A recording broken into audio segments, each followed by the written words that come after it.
Uh-oh, things are maybe not looking too well, because in today's video we have a lot of indicators pointing towards some type of, I don't know, maybe recession, maybe depression, or even a collapse, something unimaginable, guys. So let us investigate further. What do we have here? We have Jim Cramer coming out and about from the woodworks, talking about, look out, bears, right?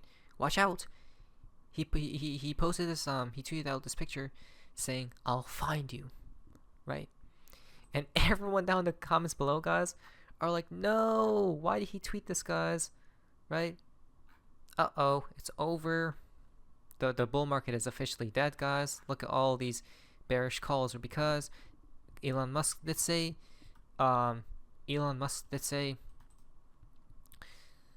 that this person right here, guys, is a contraindicator. I'm guessing why he stated that is because the money, right, or let's just say retail guys, follows him and watches his every move, right? Because he tells people what to do, or what people should look out for, guys.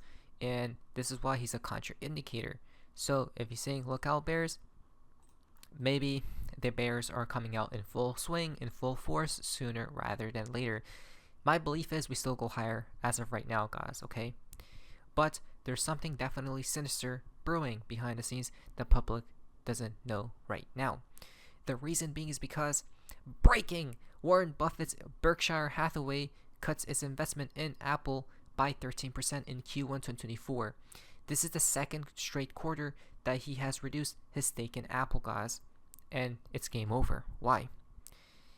We have seen all these other CEOs, even BlackRock CEO, guys, right? Larry Fink was selling shares. All these CEOs are selling shares of either their own company or other companies, okay? And Warren Buffett, the person who's literally in the know, the person who has contact with the Fed, guys, Jerome Powell, has sold what? Has Berkshire Hathaway cut its investment in Apple by 13% in Q1 2024. Obviously, if they're cutting, guys, right, they're selling for a specific reason, right? What could that reasoning be? Well, obviously he believes that these stock prices are overvalued, guys, right? And with stocks and cryptos, it can stay overvalued for a long time, right? So I'm guessing he's not trying to time the top, guys. He's selling before what happens, the top does arrive, right? But this is definitely a warning that people are not paying attention towards, because this is the second straight quarter that he has reduced his stake in Apple. Second straight quarter. So before Q1, he did it as well. I think Q4 2023. And he did a Q1 2024 as well, guys. Wait, look at that, right? So obviously he definitely knows something is imminent, guys. Interesting. What does Buffett know, right? Are the naysayers tech stocks overvalued or in a bubble again? It sure seems that way, doesn't it? Look at this.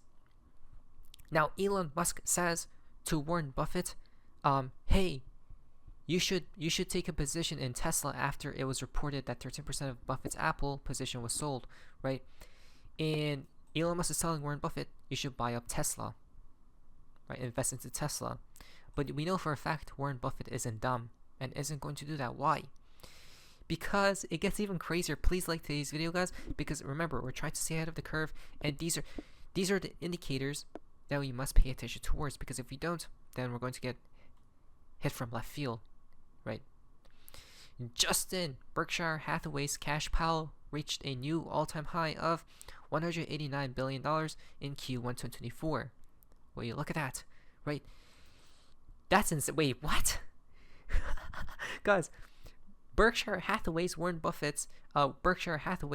cash pile reached a new all-time high of $189 billion in Q1 2024. That's literally almost $200 billion, guys. That's ridiculous. Do people not see? Right. So this is a $19 billion increase from their cash balance seen in Q4 2023 and a 70% increase in cash since 2022. To put this in perspective, Berkshire Hathaway's cash balance is larger than the market cap of Starbucks and Target combined. That's insane. When asked about this, Warren Buffett said, quote, I don't mind at all, given current conditions, building our cash position, end quote. right? Why is Buffett holding so much cash? You guys see how he stated he doesn't mind about holding all this cash because of the current conditions, such as the stock market being overvalued and crypto's rallying like never before. But I still believe we go higher, right? We go higher, guys, because for a thing, we say this a long time ago. If you guys remember, these CEOs, these people will sell not right a day before the collapse occurs, because that's going to be very fishy and probably insider trading. So instead, what they will do is sell. Let's just say the collapse is here, guys. They sell along the way, right? So nobody finds it fishy, guys. That's what I thought, right? And I'm still thinking that. Now, this is crazy, guys, because look at that, almost $200 billion, right? So if we look at the cash pile, interesting. 2020. Okay, so 2020. Oh, this is fascinating, guys. Check this out. So the 2020 event was, I think, around right here. I think around this area when they held $150 billion in cash. After the 2020 event was done and over with, guys, right? Look at that. They bought up stocks, or they bought something, guys, right, with the cash. And then they start selling more as time goes on, because the stock market is rallying higher and higher and higher, guys, right? So here's the game plan. Whenever the market does indeed crash like that, right, they'll have less cash on hand, and it's going to be lower and lower and lower, guys, because they're going to be gobbling up everything, right, devouring every asset known to mankind, because that's when the wealthy gets even wealthier, guys, right? This is how they plan and plan ahead. Wow, that's literally the real Elon Musk, guys, right? Real Elon Musk says, wow. Even he's baffled, right? Even he doesn't know, whoa, what's going on? That's crazy, guys, right? Wow, simple. Stocks are way overvalued. The fact that Buffett is waiting on the sidelines, actively waiting for better pricing, and even lighting up on Apple should provide a strong indication that the market is due for a major pullback. And I'm guessing that pullback happens with a black swan event. When, guys? Right? When? Summer time frame, when the case concludes for Ripple as well. After that, we come back down and go higher, guys, right? And that's where Warren Buffett will probably add more, right? Buy everything up here, but that's not the collapse. The collapse happens later on, right? And when this collapse does occur, guys, that's when everyone, all these elites, will be literally buying everything on the cheap, right? On the penny. Record cash hoard. Buffett preparing for the inevitable. Buffett indicator suggests. Now, I don't know if this is the Buffett indicator, guys, but this indicator basically says what? Okay, 2000. What happened then, guys? The dot-com bubble, exactly, and we were at the range high. Okay, I'm guessing this was 2020.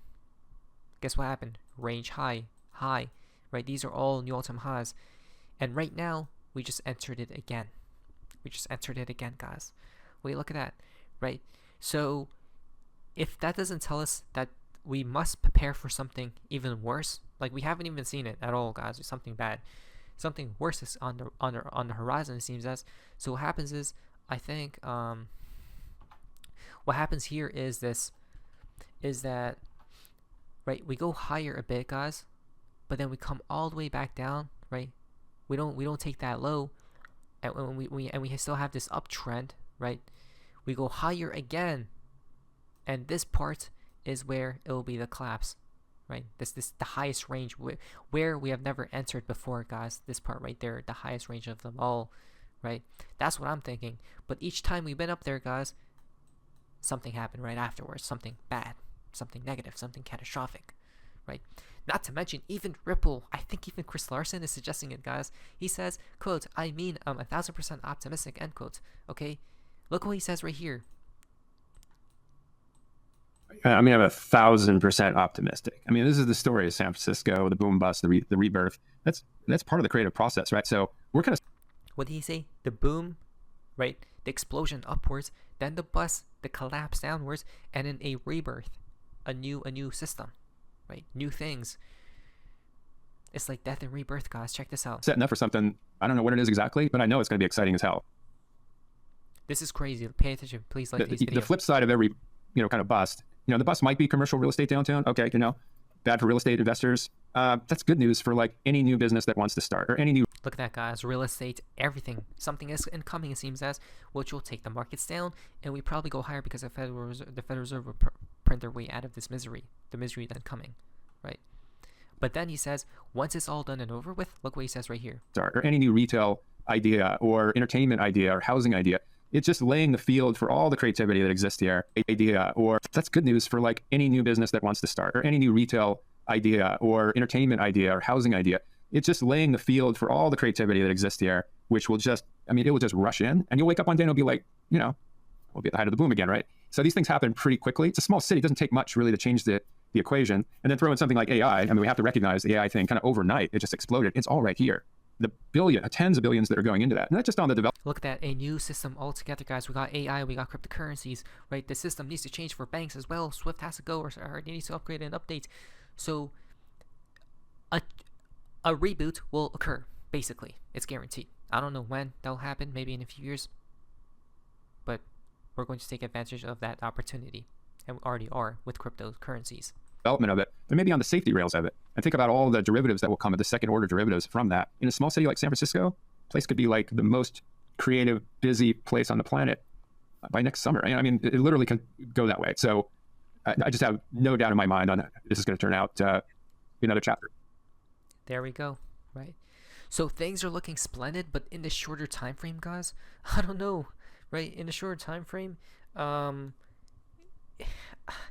okay, so shorter time frame, I'm pretty sure I'm still optimistic right now, right? Until we see a black swan. I'm not giving up until we see a black swan, guys.